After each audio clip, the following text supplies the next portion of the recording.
Hi everyone, so today I'm going to do my October and November favourites. I am sorry, yes I did miss last month's favourites, and the reason for that was because I was away for 2 weeks. I was in kind of 32-33 degrees weather, which is hot for someone who is used to the UK weather, and for that reason I didn't really wear any makeup.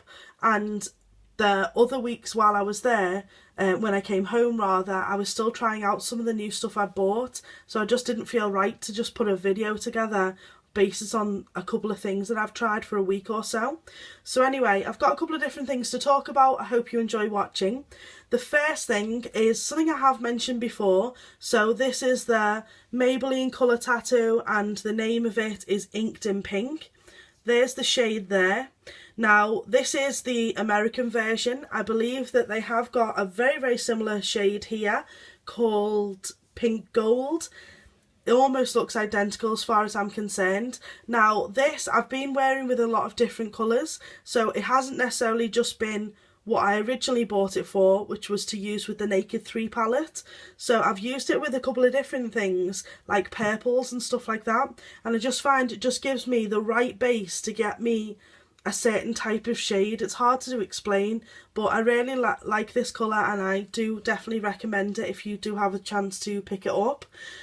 A lot of the things I'm going to talk about are eyeshadows, so I'm going to move on to the next thing, because if you didn't already know, I'm obsessed with eyeshadows.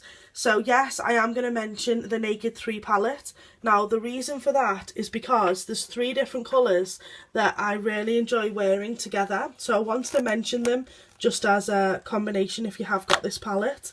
So the colours that I've been enjoying together, I've been using the Maybelline colour tattoo I just showed you, and then I've been putting Burnt Out on the inner corner. I'm trying to think now. Burnt Out on the inner corner, and then I will put Liar on the outer corner, and then Factory in the crease, and it just gives a really beautiful effect.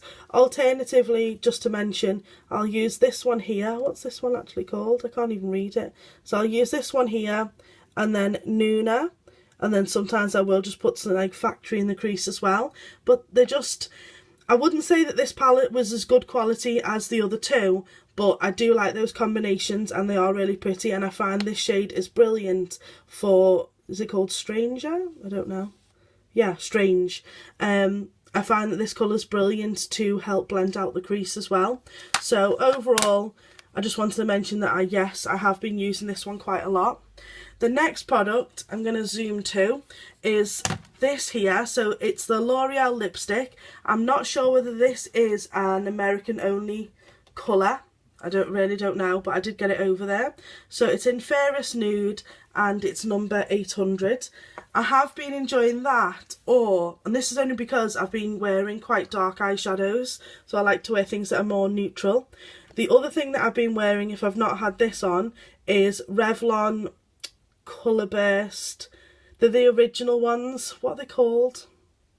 Stains? Gloss? No, I don't know, but they're original ones anyway, and the name of that is in Honey.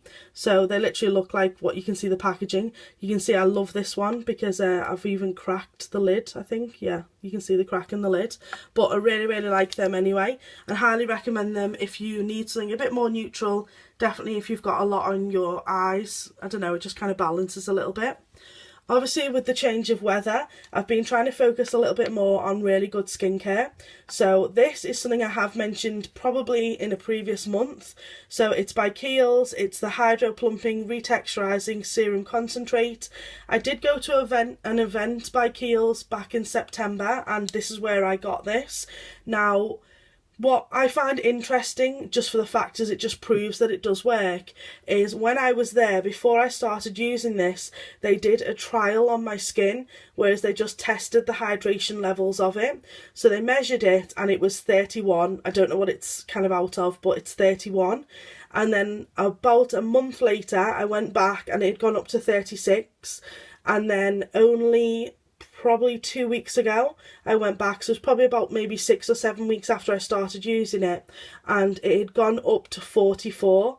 So, and I believe 50 is like amazing in terms of hydration levels. Obviously you need your skin to be hydrated to avoid the signs of wrinkles and stuff like that and aging. So it's important, and this, you can't tell how much is in it or how much is left, but I've used it daily and it really is a fantastic product. You can almost feel results pretty much within the first couple of days, I'd say. Then I'm going to move on to another eyeshadow. So this is one that I bought last month in Florida. So it's Ulta's own brand, which was sort of something that was new to me, and it's their Glitter Eye Top Coat. So this is literally just a glitter eyeshadow. So the shade is in High Maintenance. It's a black and it's got little flecks of glitter, kind of silvers, but a little bit of like holographic, so there's a couple of different colours in there. It's really easy to use. I've been using it in the crease just to blend out, just to give a little bit more depth with a tiny little bit of sparkle as well. But obviously you could put this all over the lid, maybe you could wet the brush and do it that way, but you know, it's a really, really good product and I did want to mention that. Next up is the Origins Ginger Souffle. This is something that I received last Christmas, and I just find that I wouldn't necessarily say it's like the best moisturiser you've ever used. I really don't think that, but I love it as a treat, and it's good for skin that just needs a little bit of hydration. The scent of it's amazing, so you literally smell delicious, and it's a nice present for someone else as well. So I'd highly recommend it. You can get the perfume as well, which also smells gorgeous but doesn't last very long. But that's besides the point. So next thing, this is the last lot of eyeshadows I'll show you, I promise. So we've got the Makeup Forever. This is the Artist palette. Obviously I got the trio. The names of the shades I will leave in the description bar because I can't remember them. But generally I've been using the one on the left, taking that probably half of the eyelid and then applying the one on the right to the crease, and then I have got another colour from a random other palette that I'll just wear just to blend those two. It's kind of between a mix of between those two colours, and I've had a lot of compliments on it. But overall the quality of this palette, the shadows rather, are fantastic. So I'd highly recommend, if you do have access to Makeup Forever, that you definitely check them out. And overall fantastic. I mean, far bigger than a MAC shadow, put it that way. Second to last thing is by Ren. Again, trying to really concentrate on skincare, particularly because of the change of weather. So it's the Resurfacing AHA Concentrate. So this, you shouldn't go too mad with it because it is a chemical exfoliant. You just put a little bit in the palm of your hand. As you can see, it's got like a little pipette at the top.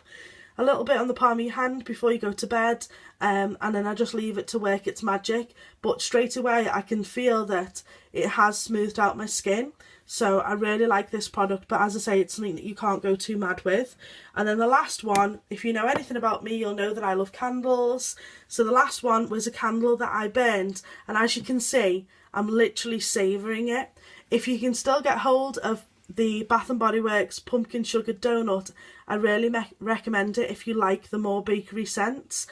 This is just gorgeous. I'm not as fond of pumpkin smelling stuff.